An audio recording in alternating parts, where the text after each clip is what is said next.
Halos mapatalon sa Shaina sa tuwa na kinatawa ng mahina ng HR personnel. Ang swerte nga naman niya. Kung sa bagay halos excellent naman ang mga pinasa niyang documents. Kung academics ang pag-uusapan, hindi siya mapapahiya dahil magna cum laude siya sa kanyang kinuhang kurso. MBA pa siya at halos palaging employee of the month sa kanyang previous work. Sa kanyang document, siguro naman sinisigaw nito na magiging asset siya sa kumpanyang ito. He's inside, kanina pa siya naghihintay? Ang personal secretary ng CEO nang makarating sila sa office nito. Nginitian lang ng HR personnel to at diretso sa pintuan ng private office ng CEO. Good morning, sir. Miss Aguas is already here. Magalang ng bati na kasama niya pagbukas ito sa pribadong opisina. Agad namang tumigil sa ginagawa ang CEO at nakangiti, tinuon ang tingin sa kanila. Sa tingin ni Shaina nasa 45 pataas ang edad nito, ngunit matikas pa rin at kapansin-pansin ang likas na kakisigan. Parang si Richard Harry lang sa movie nila ni Julia Roberts na Notting Hill. Thank you, Miss Che. Pwede mo na kaming iwan ni Miss Aguas. Saad ng CEO na nakangiti at tumango naman, saka magalang na nagpaalam. Miss Aguas, take a seat. Thank you, sir. Medyo kinakabahan pa siyang sumunod dito. Wala sa pagmumukha nitong pagka-istrito. He looks humble and very gentle. Parang father figure ang dating. I have read your files and I am amazed. I think you can be an asset to this company. Thank you, sir. Halos nahihiya niya ng tugon dito. Marami mang papuri ang narinig niya sa harap at halos thank you, sir lang ang narinig niyang sambit sa kanyang sarili. You will join the corporate communication team. Sir? Bigla na siya inang nasabi sa boss niya. Hindi naman yun ang ina-applyan niya sa finance department na expertise niya. Bakit bigla doon siya itutoka? Yes, Miss Aguas? Wala po, sir. Sige po. I am very sure you're perfectly fit for the job. Hello, everyone. May I get your attention, please? Si Miss Julia Alea ang head ng corporate team. Maganda ang head niya. Sexy kahit naka-slacks at naka-blazer, kapansin-pansin na magandang kurba ng katawan. Respetadong aura nito. Napaka-smart kahit sa kanyang paggalaw. Meet the new member of our team, Miss Shaina Aguas. Pagpapakilala nito sa kanya at halos isa-isang kumaway at nagbigay ng pagbati ang lahat. Nganitian niya ang lahat ng mga yon at tamang ang hinala niya. Mukhang magagaling at sophisticada ang mga kakasama niya. Hi, ang ganda mo naman.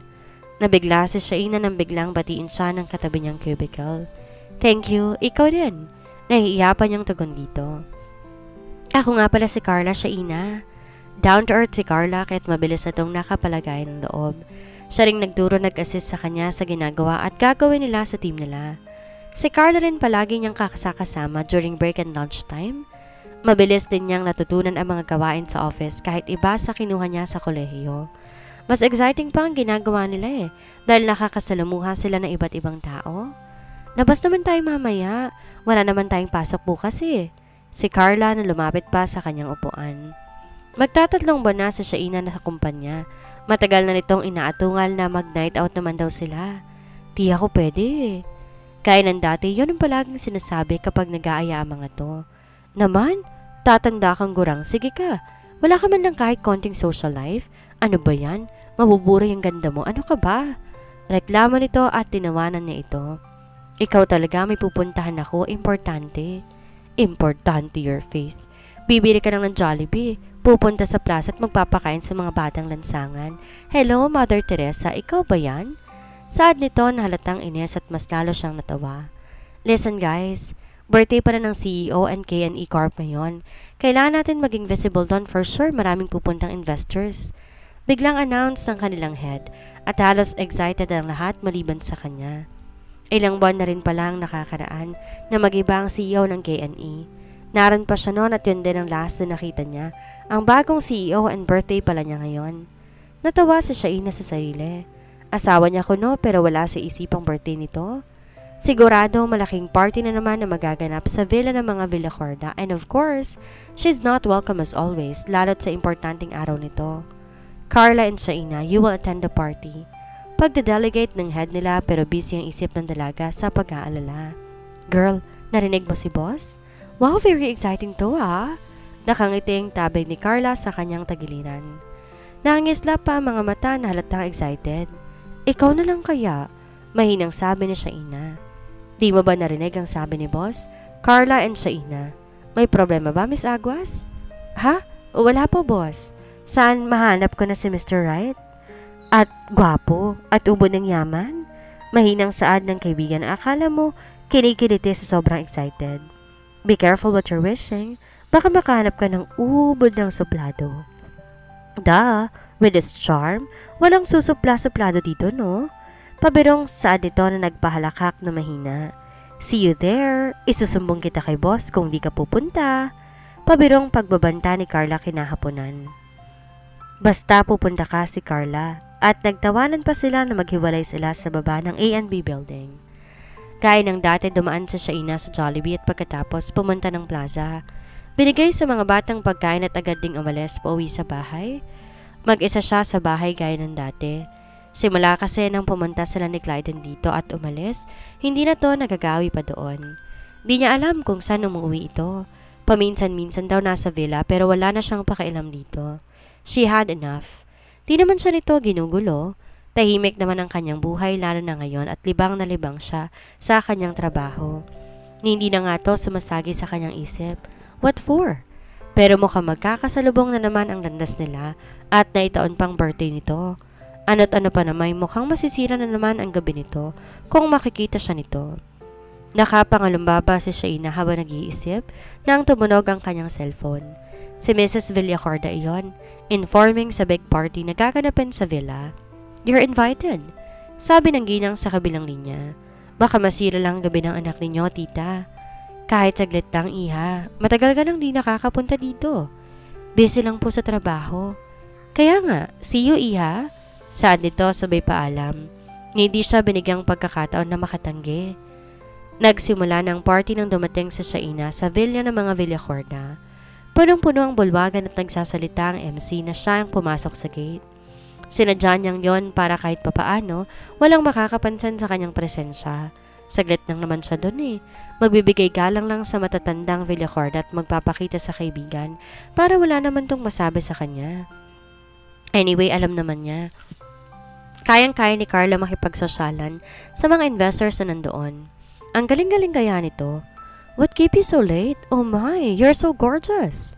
Nanlalaki ang matang bulalas na ginang Villacorda nang makaharap niya ito. Thank you, tita. Kami niyang pahayag. Kahit papano'y pinaghandaan din niya ang gabing to. Bago pa siya umuwi kanina, dumaan siya sa boutique para sa kanyang suot na gown. Of course, ang favorite color. Plain white long gown hapit sa katawan. May mahabang sleeve ang napili ni Shaina isuot. Sabi nga na may-ari ng boutique kanina para daw siyang fairy godmother o di kaya angel na bumaba sa lupa. Simple lang ang damit niya ngunit talaga namang bumagay sa kanya. How are you doing? Your work? Hindi ka ba nahirapan? Si Mrs. Villacorda na 6 taon na silang di nagkita. I am doing good po. Nag-e-enjoy po ako sa work ko. Good, good. Halika, punta natin si Clyden. Naku tita, wag na po. Ayoko masira ang gabi ni Clyden dahil sa akin. Tsaka saglit lang po ako tita, magpapakita lang po ako sa kaibigan ko. Nandito siya ngayon. Matigas niyang pagtanggi at naiintindihan naman siya nito. Oh, okay. Basta feel at home, okay? Andito lang ako. Pahayag ng matanda nang magpaalam siya rito para harapin si Carla. Nilibot niyang mata sa bulwagan. Napakaraming tao at makikita mo talagang lahat ng bisita nasa alta sosyedad. Mula sa pananamit, sa mga alahas, sa galaw, pananalita hindi maikakailang nasa iisang sirkulo ang mga to. Pinagalan niya ang kanyang mata. Di pa kasi nahagilap ang anino ng kaibigan. Bullseye! Mula sa malayo, nakatingin si Clyden sa kanyang kinatatayuan. Bigla siyang kinabahan at mula sa pagtatama ng kanilang mata, agad niyang binawi ito. Naramdaman ni Shaina agad-agad ang presensya ni Clyde. Sa pagkakakunot ng noon ito'y mukhang nagbabanta na naman ng di maganda. Agad siyang umalis sa kinatatayuan. Lumapit sa makapal na tao para makawala siya sa pahin nito. Nakatitiyak siyang nadademonyo na naman ang utak nito at baka kung ano na naman ang iniisip itong gawin sa kanya. Dinilisan niya ang paghahanap sa kaibigan at nakahinga na maluwag ng mata na wanto na siyang may kausap sa isang grupo at nakatawa. Mahihiya pa sana siyang lapitan to ngunit kailangan niya nang magpakita at nang makalayas na ng mabilisan. Nilapitan niya to at pasimpleng kinurot niya to sa tagiliran. Oh, you're so stunning! Bulalas ni Carla nang makita siya. I swear, para kang angel ngayon. Saan mo nakuha yung gown mo? Kasyo utang. Pabirong saan nito kaya di mapigilang matawa. 5 gives. Sabi niya at naghahagalpakan pa sila ng tawa. Hindi naman sila masyadong naririnig sapagkat malakas ang sounds. Halika, kuha tayong pagkain. Nagugutom na ako kakachika sa prospects natin eh. Ganda ka girl, dami nakatingin sa'yo ha. Siko ni Carla sa kanya. Baka ikaw ang tinitingnan, mas maganda ka kaya. Mahinang sagot ko dito habang kumukuha ng makakain. Sa katunayan gusto niyang bilisan ang pagkuha dahil naaasiwa na rin siya sa mga taong nakatingin sa kanya. Konting dish lang kinuha niya. Wala siyang ganang kumain kahit madaming masasarap. Pabalik na sila sa mesa ni na Carla kanina nang di sinasadya. Mabangga niyang nasa likuran at di sinasadyang matapunan ng pagkain. Oh, sorry. Agad pag-iinga ng paumanhin. Wala sa sariling pinagpag ang damit ng nabangga niya. Don't touch me. Galit na saan nito lalo sa ginawa niyang pagpagpag ng damit nito. I'm so sorry, miss. San ka ba kasi nakatingin? Bulag ka ba? Look what you've done to my dress. Hindi ko sinasadya, sorry. Patuloy ang paghingi na siya ina ng pasensya nang bigla siya nitong sabuyan ng malamig na tubig sa mukha. Yan ang bagay sa'yo. Nabigla si Shaina sa ginawa nito. Gusto niyang gumalaw at tumakbo pero parang tuod na napakaw sa kanyang pagkakatayo. Napapikit siya na maramdaman ang tubig sa kanyang mata.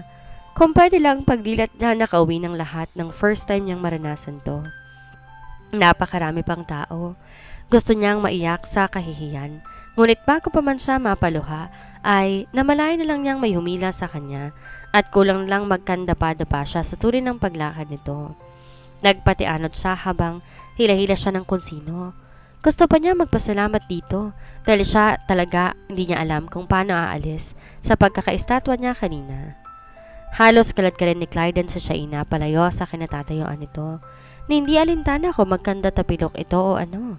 Naiinis siya dito ng todo at lahat-lahat sinabuyan na para pa rin tong tanga na nakatayo na animo estatwa. Sa inis niya ay tinadyakan niya na malakas ang pintuan ng kwarto na makarating sila dito.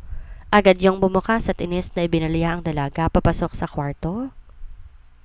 Diyan ka lang at wag na wag kang lalabas hanggat di ko sinasabi. Galit na sabi ni Clyde sa dalaga na kulang na lang mapaupo na naman sa sahig. Lalo nakaramdam si Clyde ng galit. Why are you so weak? Pasigaw na saad niya rito habang wala sa sariling kinuha ito sa pinaupo sa sofa.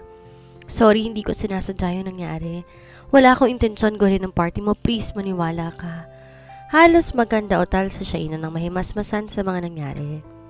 Gusto niyang maiyak ang pinakaayaw niyang mangyari sa araw ng kaarawan ni Clyde. Siya ang pasimuno kung bakit sirang-sira ang gabi nito. Napaluha na siya, natatakot sa maaring gawin nito sa kanya. Promise hindi mo na ako makikita dito, patawarin mo lang ako. Shut up or else itatapon kita sa bintana, pagbabanta ni Clyde. Agad namang natigil ang dalaga at tahimik na lumuluha. Clean yourself at wag na wag kang lalabas dito. Makaperi ang bili nito bago bumaling at lumabas at narinig niyang nilak nitong pinto. Pagkaalis ni Clyden ay napahugulhol agad ang dalaga. Sobrang naaawa siya sa sarili. Ang magandang plano niya kanina, saglit siya sa villa para di na siya makita nito ay mas malala pang nangyari dahil napahiya pa siya sa marami. Who's that girl? Galit na tanong ni Clyden sa assistant niya na makababa mula sa kwarto.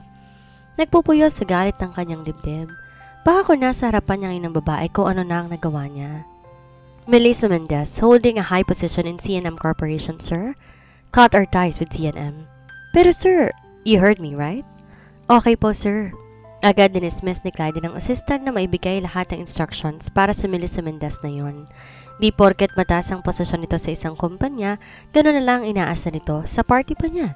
And of all people, sa asawa pa niya.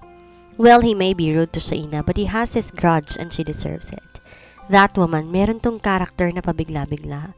Simulat sa pool, she's been so simple and innocent. Yet she's pretty in her own way na parang nahihigop ang kanyang masculinity. And kanina he was surprised. He have seen the other side of her. The sophisticated side of her at hindi niya maalis ang mata niya dito. She is so perfect. Para nakalutang lang sa hangin habang naglalakad. She is so pure like an angel, lalo't puting gown ang suot nito. He knew from the very moment na nasulyapan niya. Mula nang pumasok sa villa, hindi na nawali ang mata niya rito. Kahit alam niyang naasiwa o natakot bigla nang magsalubong kanilang mata hanggang sa eksena na masayang nakikipagtawanan sa kasama until she was frozen nang sabuyan na malamig na tubig sa mukha. Kulang na lang mabasag ang baso ng alak sa kamay niya. Agad tinungga ang laman ito at dali-daling umakyat sa kanyang kwarto. Binuksan niya ang kwarto at pinakiramdaman, ngunit wala siyang narinig anumang kaluskos. Tinignan niyang orasan na nasa bisig. Pasado 1:00 na pala ng umaga. Tinanggal niya ang kanyang suit, sinabit sa rack, habang ginagalang paningin na may hinahanap. Napakatahimik kasi ng kwarto niya, although napakalaki nito. Maririnig pa rin kahit konting kaluskos kung gising o naroon to. Lumapit siya sa kanyang kama pero wala ito. Napakunot noo siya, ngunit biglang umaliwala sa mukha na makita niya ito, nakahiga sa sofa at mahimbing na natutulog. Nagpalit to ng damit. Medyo natawa pa na makita niyang suot itong pajama t-shirt. Kahit nakahiga to'y kapansin-pansin na oversize ito sa kanya. Tinanggal niyang kasuotan at tumuloy sa banyo. Para na rin siyang nainitan kahit malakas ang aircon sa silid. Hey! Gulat na bahag ni Clyde nang biglang nagising sa Shaina. Agad bumangon sa animoy nangangamba. Buhati niya sana to para ilipat sa bed. Pero agad din tong nagising. Sorry, naidlip ako. Shh, it's okay. Agad sinara ni Clyde ang hintuturo niya sa bibig nito. Gusto niya i-comfort ang uneasiness nito. I just wanted to tell na okay lang na nandito siya at makatulog dito sa room pero biglang nag-init ang kanyang katawan nang magtamang kanilang mga mata. That eyes. Pero mas lalong uminit ang katawan nang mapatingin siya sa labi nitong manipis at namumula-mula. Biglang pumasok sa alaala niya kung gaano kalambot ang bibig nito nung di niya napigilan ang sariling halikan to. Sa sobrang nervyos na Shaina, hindi siya nakagalaw nang dumampi ang labi ni Clyde sa labi niya. Para din naman siyang mabibingi sa lakas ng tibok ng puso niya. Akala niya dadampian lang siya ni Clyde ng halik, subalit mukhang dumiin ang labi nito sa labi niya at naging mapusok. Gusto niyang itulak to palayo, ngunit parang sumusunod ang isip at katawan niya sa ginagawa nito. Naramdaman niyang umangat ang kamay nito. Ngunit parang wala siyang lakas para patigilin to, bagkus parang nakikiain din ang kanyang katawan sa bawat haplos ng kamay niya. Hanggang sa tuluyan na sa Shainang matangay at maipagkalob ang sarili kay Clyde. Pagkatapos na napakainit na pagniniig, kapwa sila walang ime kumilatas sa kama. Did I hurt you? Mula sa katahimikan nagsalita ang lalaki. Agad tinanap ng dalagang dila at halos mabulol pa nang sumagot dito. No. Bakit di mo sinabi? Sabi nito referring to her virginity pero nagkibit balikat lang to. Ni hindi ni siya inamatansya kung nagsisisi to dahil wala siyang karanasan o di naman kaya di nag-e-enjoy o nasiyahan dahil wala siyang ginawa. I'm sorry. Si Clyden at biglang namutawi ang isang mapait na ngiti sa kanyang mga labi. Did he feel sorry because he hurt her or did he say sorry dahil nagsisisi tong nakipagtalik sa kanya? Sasagutin sana ni Shaina ito na okay lang, walang anuman, at gusto din niya ngunit biglang tumunog ang cellphone nito. Agad tong tumayo at walang pakailam sa hubad na katawan, tinungo ang kinaroroonan ng telepono. Yes babe. Narinig pa rin Shaina ang sagot ni Clyde bago lumabas sa porch ng kwarto. Sa narinig parang binuhusan siya ng malamig na tubig. Babe ang sinambit nito habang sila ay magkaniig. Hindi yata't itong naiisip ng binata habang pinagsasaluhan ang mainit na sandali. Agad siyang bumangon mula sa pagkakahiga, hinanap ang damit at dali-dali nagbihis. Pagkaayos ng sarili agad nasa Shainang umalis. At dito na po nagtatapos ang kabanata ng ating kwento. Sana'y muli niyo po akong samahan sa mga susunod pang kabanata. Maraming salamat po. Ingat po tayong lahat.